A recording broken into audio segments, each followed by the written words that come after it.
We have Fred Moskowitz with me here today, and we're going to be talking about note investing and everything associated with it. You can learn more about what Fred is up to by heading over to libertiesmanagement.com. Is that a good place, Fred? No, best place would be fredmoskowitz.com. Okay. I'll make sure to have that link in the show notes, fredmoskowitz.com. And with all of that, let's start things off in a very simple form, Fred. Could you talk a little bit about what you're referring to when you say note investing? And then I know you have a book about this, but where can they find that book? Yeah, absolutely. So I'll start with the first part of your question. What is note investing? So note investing, consider this. It's all about investing in the paper, which is the notes and mortgages associated with all these different properties, real estate. You know, Jack, lots of people love to invest in real estate, whether it's single family houses or commercial property or multifamily. But note investing is where we get to talk about investing in the paper, in the debt stack. And if you think about it, for most investors, just about every real estate transaction, most of them are purchased with some kind of financing. And so we can invest in the notes and mortgages associated with all those properties. And I've been in the real estate business for many, many years. And I find that note investing is a really interesting part of the real estate business. And a lot of real estate investors, they don't pay any attention to it. Most people, when you think of the note and a mortgage, you think about it from the perspective of being the borrower and not as being the lender. So how about if you consider note investing as a way for you to step across the aisle and become the bank? And then you transition from being the one making the monthly payments to being the one receiving the monthly payments. But what I love is that note investing, it's a great way to increase the predictability of your cash flow.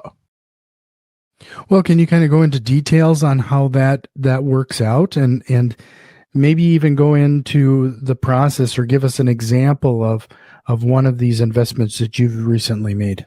Yeah, absolutely. So with note investing, think about this. You can, as an individual investor, you can go and buy a note and mortgage on the secondary market. You can buy it from other investors. You can buy them from local banks, from hedge funds, from mortgage note funds. And you are outlaying your capital in return, in the expectation of making a profit, receiving a rate of return. And so you're buying the debt, and now you will be assuming a contract that was entered into by the original lender. And so all the rights and terms and conditions, you will inherit those when you purchase the note. And now you're buying a payment stream. Now, what's interesting about the note investing industry is that mortgage notes are bought and sold at a discount for less than the amount owed on the debt. And so with that allows you to earn a rate of return on your capital. And so think about it in basic terms. You have an outlay of capital, and then in return for that, you're going to get a payment stream for however many months are left on the note. It might be 60 months or 360 months or anywhere in between, because the note can be sold at any time. And so that's what you're getting. And you're building cash flow and you're building payment streams, one deal at a time. That's what note investing is all about. You know, you just mentioned that these are bought and sold at a discount. Are they questionable notes, or are they risky in some way that we need to be aware of? They can be. There's all kinds of notes. There are risky notes, there are safe notes, and everything in between. And so it all comes down to understanding what's your risk tolerance. And for each individual, it's different. For the level of experience you have it's different. Like any type of investing, since we're talking about real estate, think about this. If you're a brand new real estate investor, you want to do fix and flip properties, well, wouldn't you go for your first deal and do something that's not too complicated, low risk? If there's any renovations that are needed on the flip, they're minimal. You're not going to go and buy a property that requires a gut rehab and structural work and major work on the mechanical systems of the house. You'll start small. And then over time, you build up your expertise, your wherewithal, your knowledge, your skills, your relationships, and grow from there. And then you're comfortable taking on a little more risk, a little more speculative opportunities. And so this is the same in notes as well. When you start out, maybe you're buying low risk, super safe notes. However, as you evolve and grow as an investor with your experience over time, you may be willing to take on a little more risk or a note that may have some problems that need to be fixed, and that's okay. Another way for someone to get started is you can invest in a note fund that's professionally managed, and it becomes a passive investment for the investors. I talk to a lot of investors.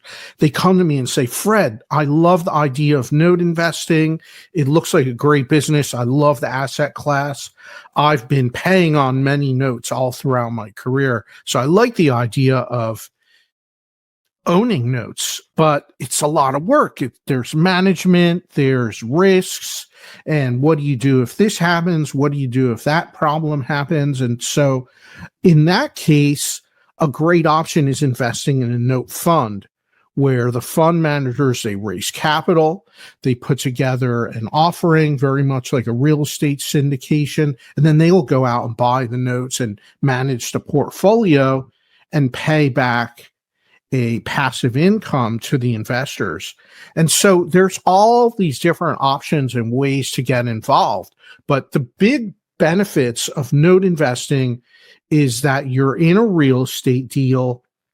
You don't need to have the headaches and liability of managing the property because that's handled by the owner. And you're a lender, you're on title, you're in a secured position. And so you have safety, an element of safety backing your investment, no matter what. And so for a lot of investors, it's very appealing. It's a great way for them. Maybe they don't want to own real estate, or maybe they did own real estate and they're looking to simplify their life. And so they'll start adding notes into the portfolio or note investment into a fund.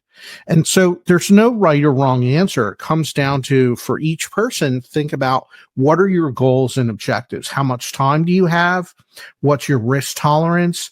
And are you seeking to put your capital to work for you so that's generating cash flow and income? It almost sounds like there's a marketplace or something for these notes. Where does somebody find these to actually invest in? Yes, there is definitely a marketplace. It's the secondary mortgage market, and it's really based on relationships.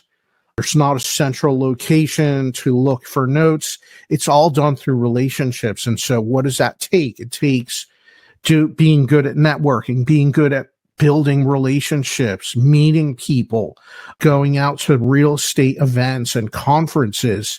And there's even events and conferences that are focused on note investing that you can attend, and you go there and there's hundreds of note investors. And so you're in a room full of people looking to do transactions. And so it takes that work of getting good at building relationships. And that's how you find notes. That's how you get access to notes. You build those relationships over time. So with all of that being said, how does somebody determine if a note is the level of risk associated with it? What type of questions should they be asking? How do they analyze this as an opportunity? Yeah, great question. This is the topic of due diligence, and it's something I cover extensively in my book. My book is called The Little Green Book of Note Investing, and in there are multiple chapters all dedicated to performing due diligence. I'll give you some of the highlights, Jack. It starts with looking at the note, the loan documents. Those are all legal documents. You review them. Are they in order? Are they complete? Then we look at the borrower profile. It's very similar to the way a bank underwrites a borrower when they're originating the loan. Credit score, what's their income and expenses on the property? What's the track record? Do they have a good credit history? Do they have a stable lifestyle? You look at all of these factors. Going beyond that, we look at the real estate market because ultimately that's the collateral securing your note. Is it in a rising real estate market or a level real estate market or declining? And you look at all of those factors. Something else to look at is the history and track record on the note. When you're buying a note, you're going to have an opportunity to review the payment history for going back many, many years. So you can look. Does the payment history reflect 100% on-time payments every single month? Or is it a little more of a spotty pay history where there's a couple of 30-day lates or 60-day or 90-day lates here and there, but eventually the borrower gets caught back up again and you see it as a recurring pattern? Sometimes you see that with people have seasonal work where there's a season of the year they're super busy making a lot of money, and then another time where it gets slow, they can get behind, but they always have a way of getting caught up in the end. And so you look at all these pieces and elements and assemble an overall risk picture and profile for the note. And then based on that, that determines your pricing. It's like any other investment. If you want low risk, you're going to get a lower rate of return. And if you're interested in taking on a higher amount of risk, you could have a higher rate of return. So is this a situation where you're kind of more of a secondary investor? Like the bank is going to be the first position and you're going to maybe be holding a second? It could be. You could buy notes that are in that configuration, or you could buy notes that are in first position or third or fourth position. And that's all based on title, the order in which each lien was recorded on title at the county courthouse. And so that's something that you check and verify when you're buying the note. It's a basic question: is what position is the note in? Is it in first and second, third? And you can buy any of those. But the important thing is know what you're buying and verify it first, because it's on you as the investor to do that due diligence, because you shouldn't rely on what the seller says. So, Fred, do you have a fund yourself, or is that how does somebody would work directly with you? Yeah, that's a great question. There are many funds out there, all kinds. I talk to investors just about every day, and we talk about if they're interested in funds. We talk about different funds, different options, but there's not enough time for us to cover all that. There's just so many niches and options and opportunities out there, and it changes on a day-to-day basis. But I always love speaking with investors, talking about that and getting to know a little more about what are your specific interests and needs and risk tolerance, and talking about that, because it always makes for a great conversation. So is that what you do then? Are you acting as more of a consultant, or do you have a fund yourself? I've had funds in the past. We have offerings all the time that open and close. It really varies, and doing consultations as well, and networking, building relationships, and education. It's a big part of what I do is education. Okay. So head over to fredmoskowitz.com to learn a little bit more about how Fred can help you with this. And if you found some value in what we're talking about so far, do us a quick favor and share this with one of your investor friends. And this has been a great conversation, and I really would appreciate you giving us a thumbs up and subscribing if you're watching us on YouTube. So, Fred, you've probably have seen all aspects of this. Can you give me an example of like something that one of these investment opportunities didn't pan out the way you expected and what lessons you learned from it? Yeah, absolutely. Absolutely. One of the biggest unexpected surprises that I found was when thinking back to when I first got started in note investing, I bought a couple of small notes because I wasn't sure of myself. I didn't feel comfortable investing a lot of money in notes. So I bought a couple of small ones. And we're talking like loan balance of $4,000, loan balance of $6,000. These are secured notes with a mortgage and everything. It's just that the loan balance had become very small because over time it gets paid down and diminishes. And so the biggest learning lesson for me was this. I bought the notes. It worked out fine, but I didn't make a lot of money because the numbers were so small.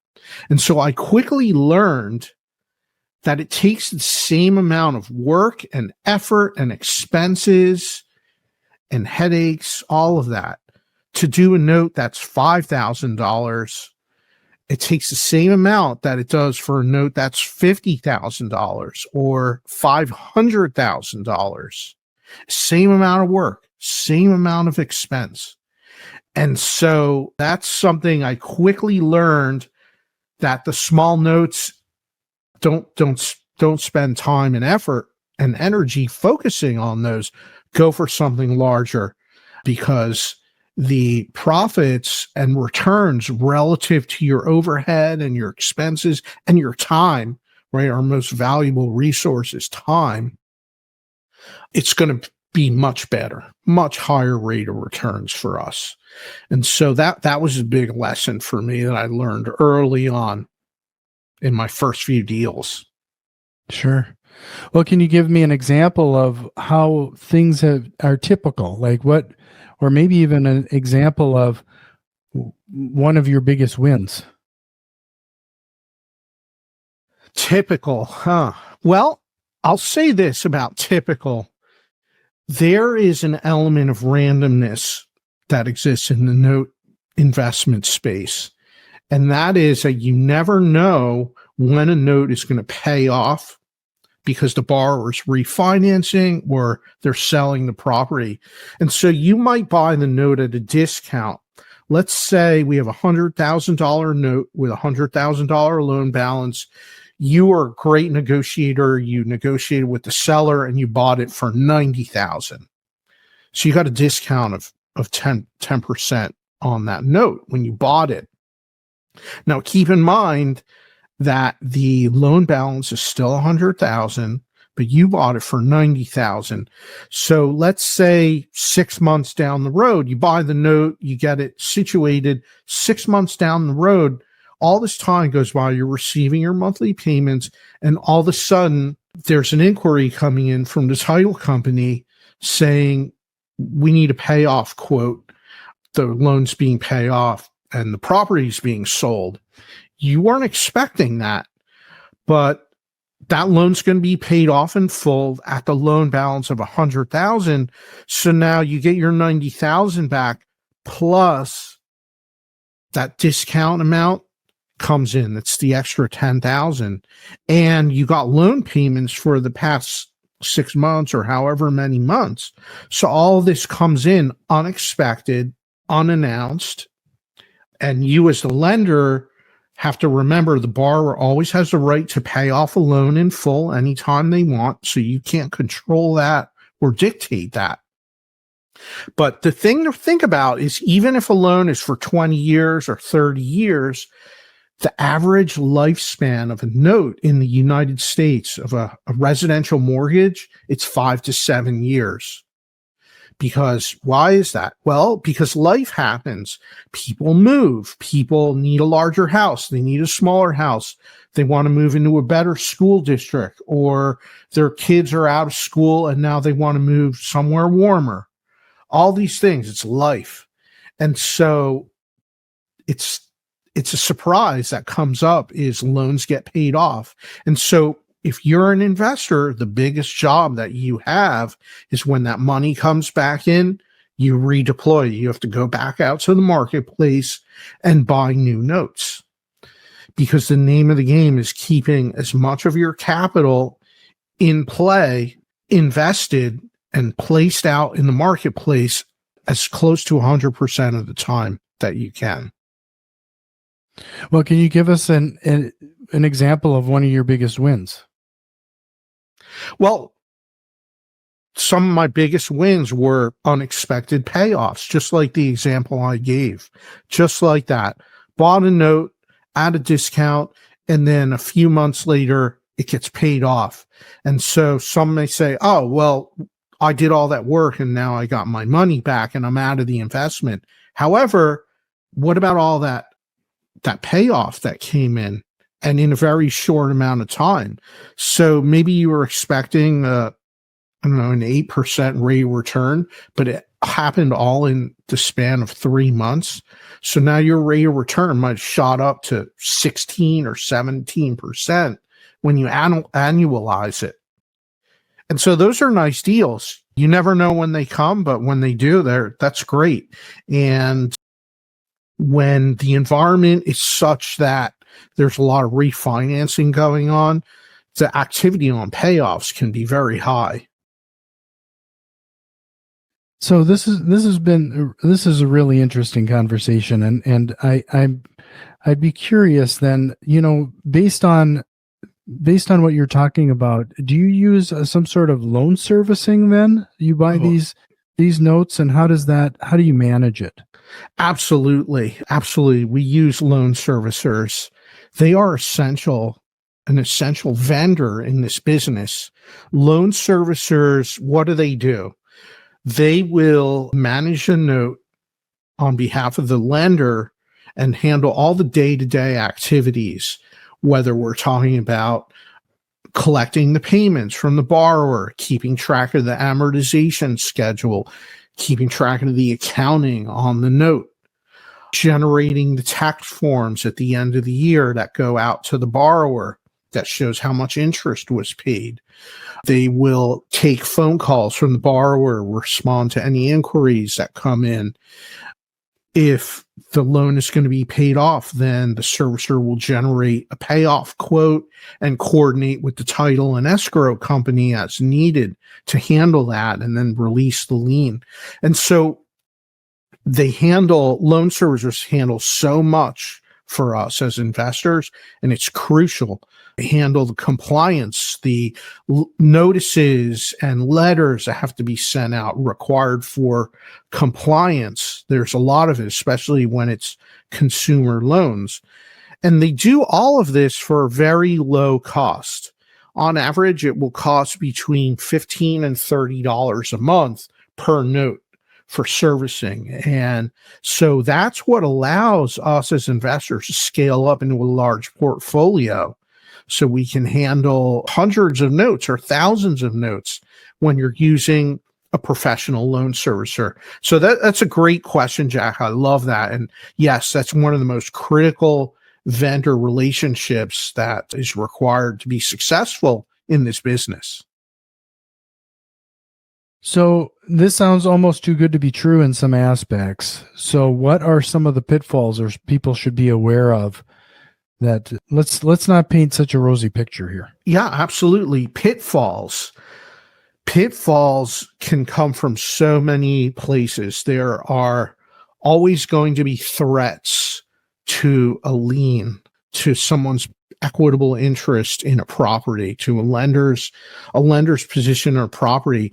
Threats to the lien can come in many forms, such as unpaid property taxes, or lack of insurance, if the insurance policy is not renewed, homeowners association liens, if the property is located in a place that has a homeowners association. So these are all liens that can jump ahead of position of a mortgage. And so this is why a lot of lenders, when you take out a mortgage, they're going to require in the loan documents that you're escrowing for taxes and insurance and homeowners association. And that way the lender collects all those and then they'll pay them on behalf of the owner. And that way they make sure they're always paid. And the lender always has the right, if any of these go unpaid, they have the right to pay them, reinstate taxes, or buy an insurance policy and add that right to the loan balance. You'll see that as standard clauses in any loan documents. And so those are the biggest ones. It's threats to the lien. However, if you have good practices, good systems in place to manage all of that, then that's how you can handle a portfolio. Other threats, other pitfalls can be if there's a loan default from the part of the borrower on making payments. How is that handled? Do you have a servicing team in place to work with that and handle those situations? Other pitfalls can be not having good due diligence practices, where maybe you missed a flaw, you missed an issue prior to buying a note, but then you went and bought it. Now the problem's yours and you have to deal with that. And so having a good, solid due diligence process is important, and proper team structured around you to help you to provide support, information, everything that you need. This is why loan note funds can be a great option for someone getting started, because all of that is handled by the fund managers and their team. They handle all of this, and for the investor, you get to participate as a passive investor, and now you're leveraging the expertise, the experience, the relationships, the access to notes that the fund managers have, and it provides an added level of support and redundance to protect the investor's position. Sure. Just one more time, remind you to head over to fredmoskowitz.com. That's going to be a clickable link in the show notes. Yep. And I'm going to ask one last question regarding this topic, Fred, before we jump into rapid fire questions and end out this episode. But, you've talked about buying these notes at a discount. What is the actual incentive there for the sellers to sell them at a discount? Great question. The incentive is liquidity. It's like any investment. Why does an investor that has an asset that's a nice asset, it's generating income, why would they sell it? Why would you sell a great asset like this?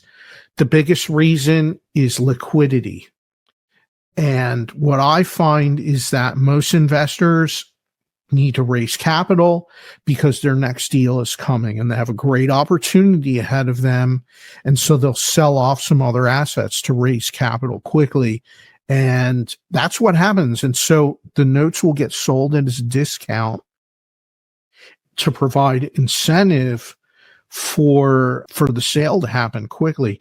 Just like a property or a building that's being sold, the same thing can happen. If there's not an urgent need for liquidity, then the seller may want a higher price or stricter terms. And if they're more motivated to sell because the need for liquidity is there, then they're going to be a little more flexible. And there's no right or wrong answer. It just depends on each individual situation. But that's what I find is customary. Now, in the space that I'm in, where we're buying pools of notes from larger institutions, they have the same problem. They have the need for liquidity, and when there are liquidity pressures in the marketplace, lots of notes start to get sold into the secondary market, and it creates buying opportunities. So for us node investors, we get good at recognizing those opportunities and being in the position to take advantage of those. And it creates some great returns, great opportunities for investors when that happens. Well, Fred, this has been a great conversation, and I think everybody found some significant value in everything you've shared with us today. Thank you. It's definitely more eye-opening when you talk about becoming the bank. You know, you can't help but notice when you go down the road, the nicest buildings is always the banks. True. And putting yourself into that position, I can definitely see there'd be a lot of rewards. One last time, it's fredmoskowitz.com. That is going to be a clickable link in the show notes. Jack, one more thing with that, fredmoskowitz.com. That's my website. However, if you prefer a little bit of an easier spelling, you can also go to giftfromfred.com and it will route you right to my website. And once you're there, you can request to receive a free special report that I'm happy to email out to you, and a special report on node investing, getting into a little more detail than what we talked about here today. But I wanted to share that with you. It's a little easier to spell that, giftfromfred.com. And I look forward to connecting with all you listeners out there. Yeah, that's great. In fact, we probably should have started that off. I have to admit, Fred, your last name is going to be challenging for some people who are listening to the show, but like I said, that's going to be a clickable link in the show notes. And if you're ready, Fred, we'll jump into some of the rapid fire questions. Let's do it. What lie do investors tell themselves and sometimes to others? This is a great question. This is going to be hard. This investment is going to be hard. It's too hard. They talk themselves out of something before they even started. Why do you need to decide in advance that something is going to be hard, and then you gave up, and then you didn't even try it? You didn't even make an attempt.